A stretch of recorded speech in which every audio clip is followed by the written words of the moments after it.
ஸ்கூல்ல பில்டிங் இல்ல, வாத்தியார் இல்ல. அப்படி இருந்த வாத்தியார் பார்த்தா சொல்றதுக்கு இல்லை, நம்பி அனுப்ப முடியல.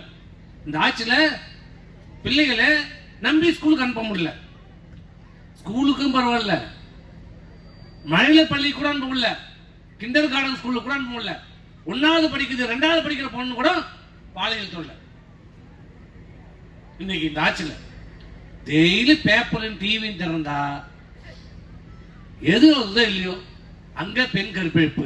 கற்பழிப்புனா ஒருத்தவர் இல்ல, 4 பேர் சேர்ந்து கற்பழிப்பு, 5 பேர் சேர்ந்து கற்பழிப்பு, 1 வயசு குழந்தை கற்பழிப்பு, 4 வயசு குழந்தை கற்பழிப்பு, 35 பெண் கற்பழிப்பு, வீடுக்குள்ள பூண்டு கற்பழிப்பு, 80 வயசு மூதாட்டியும் கற்பழிப்பு.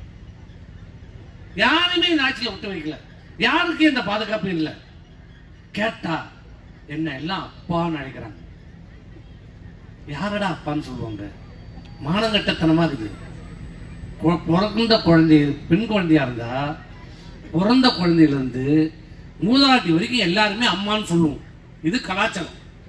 யாரை பார்த்தாலும் தெரிஞ்சவங்க தெரியாதவங்களா இருந்தா என்னம்மா பண்ணீங்களாம்மா சாப்பிட்டீங்களா எல்லாருமே கேட்போம். அம்மா என்ற வார்த்தை எல்லாரையும் கேட்போம். தாய்மார்கள் எல்லாருமே கட்டின மனைவி தேர இன்னும் கட்டா சில பேர் மனைவி கூட அம்மான்னு தான் கூப்பிடுவோம், அம்மான்னு தான் கூப்பிடுவோம். அதை பார்த்து எதையோ ஒன்று பூசிச்சேன், அத மாதிரி என்ன அப்பான்னு கூப்பிடுறாங்க. ஏதாவது சொன்னா யாரா நீ அப்பாவா? யாருக்கு யாரா அப்பா? ஈனமான சூடு சொல்றேன் இல்ல, சூடு சொல்றேன் இல்ல, அப்பான்னு கூப்பிடுறாங்க. எல்லாம் அம்மா பார்த்தா எல்லாம் அம்மா அம்மான்னு கூப்பிடுறதால ஒரு அப்பான்னு கூப்பிடுறாங்க. அது நீ சொல்லக்கூடாது, நீ சொல்லக்கூடாது, மக்கள் சொல்லணும், மக்கள் சொல்லணும். அப்ப கூட அப்பான்னு எந்த உதவியும் சொல்ல மாட்டான். எந்த மானம் உள்ள ரோஷம் உள்ளவனும் இன்னொருத்தனை பார்த்து அப்பான்னு சொல்லவே மாட்டான். அது அர்த்தமே வேற.